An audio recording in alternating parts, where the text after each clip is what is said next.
In front of me, I have a watch case, a watch dial, hands, an NH movement, bracelet, and a hand press, all for one specific reason. I am attempting to build my own watch for the very first time. An homage watch of my own. This all came from a love of the Rolex Yacht-Master, one of the best looking watches ever, in my opinion. That's why I was so excited when Mark from Long Island Watch came out with the ISL-18, basically an homage to that watch. And then he went even further and did the Red October special edition with the red second hand. And that's what I'm attempting to build today, because even though Mark gave us a very affordable option, I still didn't have the $300 plus to spend on his watch. That's why I spent $100 on eBay getting all these parts together. And I want to bring you along on this journey because I know absolutely nothing about building watches. The most I've ever done is swap a crystal out. So I want to bring you along on this journey to show you that if this guy can do it, you can absolutely do it too. I should note though, I'm making this intro before I try, so I have absolutely no idea what's about to happen, but join me in finding out. And we're starting by putting the dial onto the movement. So this is an NH30, I think it's a 35. On the back of this dial, you see those 2 feet right there, and then on the other side. So those go into the holes, and it should line up nicely. Let's see if we can see. So there's the foot, and there's the hole.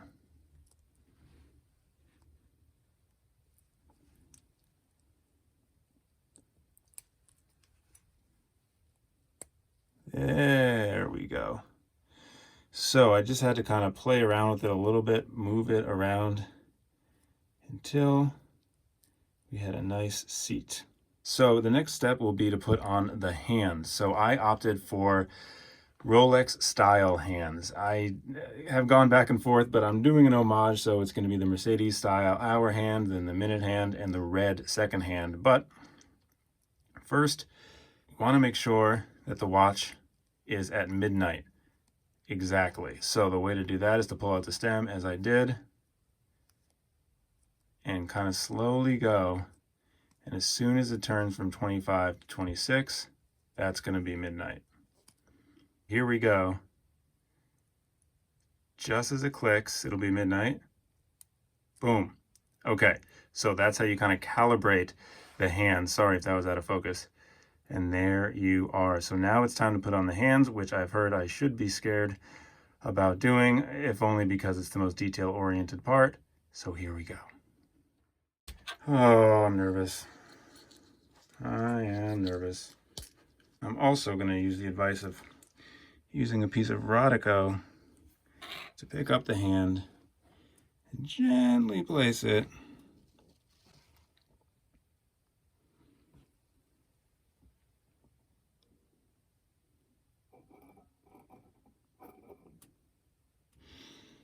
on. Now,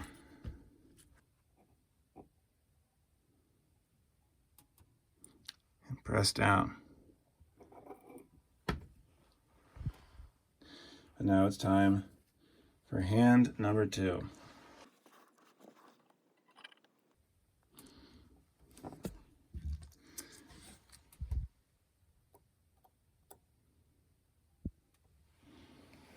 Okay. Press. And the last one is the one I've been most nervous about, which is the second hand. And don't worry, the lighting will get better as soon as we're done with this handset. All right, guys, the second hand is a SOB, so I'm going to have to turn off the camera and come right back because otherwise you won't be able to see anything anyhow. All right, I cannot explain to you the horrors of putting on a second hand, at least for me personally. I think I finally got it. I can't wait to share with you what actually helped me finally get it. I will share that with you at the end of the video, but let's make sure it works by pushing this back in. Oh, sweet baby everything. Whew. So now I have to put it into the case, which should not be a problem after I use some Rodico to get off all these little dust particles. And then I think the only other tough part will be the stem, because I got to trim that off. But first things first. So this really was just a matter of plopping this movement into the case. It's being held in place by this very long stem that came with the movement. You have to press down this little piece over there to get the stem to release and then put it back in. I did make a crystal swap video for my SNZH that covers that in greater detail. But for now, I just made sure that there was no dust inside the case. I gave it a once over with the cloth, and now we'll give it one more little, that's this tool, by the way, one little burst of air before we just hand tighten the back on for now.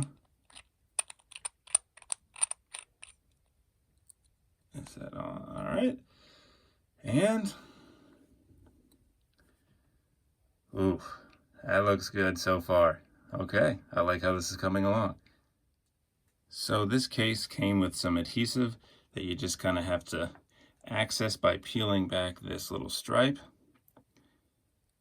And then it's just going to be a matter, hopefully, of putting this bezel on and putting it on well lined up.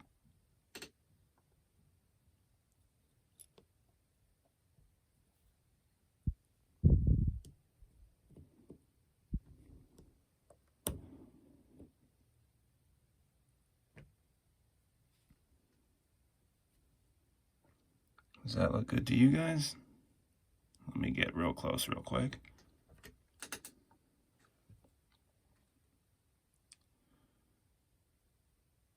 That is, well, gonna have to do, but I also think it does line up pretty well. Cool. Look at that, huh? All right, time to cut the stem. So I screwed on the crown to the stem, and as you can see, there is a bunch of extra space. So what we want to do is measure between where we can start to see the thread of the stem and the beginning of the crown and cut that much off of the threaded part of the stem. So that means we go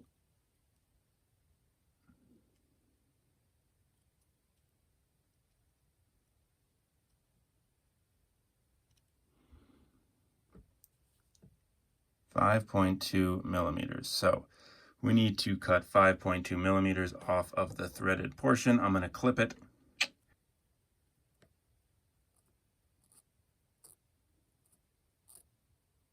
So I'm going to cut up to where that black marker ends. So here is the crown installed. It isn't Loctited yet, as I mentioned.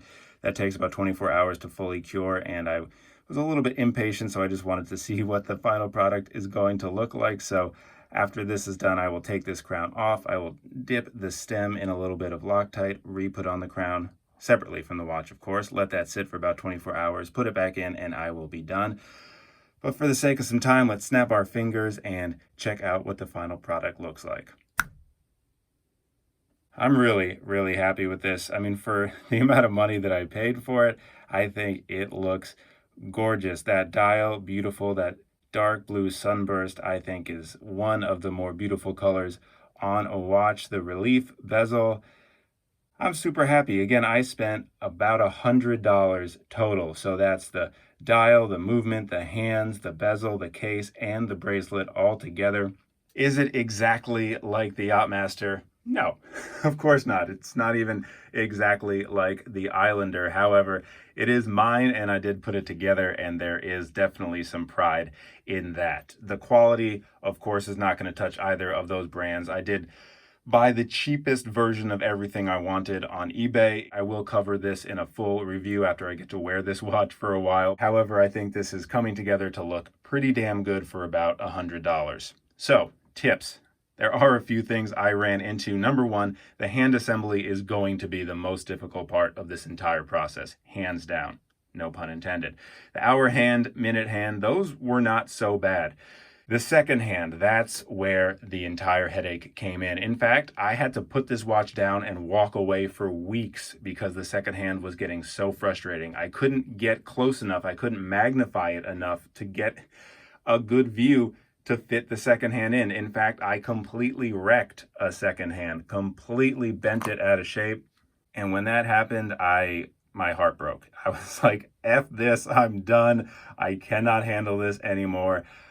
But I used those weeks to reorder the handset, and I also reordered this, and this was a lifesaver. These little glasses, the double magnifiers that are held on like they're your eyeglasses, whew, $5 from China. It took forever to get here. However, once I wore these hilarious little guys, I could get right up close. It even has a light on it, and that finally allowed me to fit the seconds hand on pretty easily. Of course, I will put a link to all the different things I bought on eBay, from the case to the dial to the hands.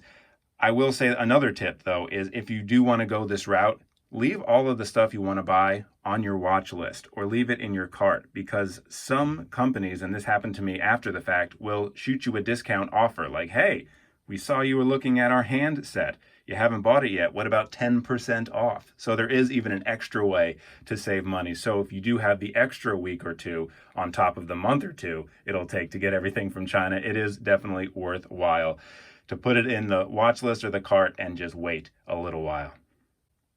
That's about it for now. I am going to spend some time with this watch before the full review comes out, but I wanted to take you along on this journey. Am I glad I did it? Absolutely. Would I do it again? Absolutely not. It was a little too stressful for me. However, I am glad I did it at least once to prove to myself that I'm capable of it, and now I have a watch that has an extra special place in my heart. Thanks again for watching and hanging out with me today. New videos every week on this channel. A subscription really does help. And let me know in the comments if you have ever built a watch. This is kind of like the DIY watch club, except cheaper, a lot cheaper.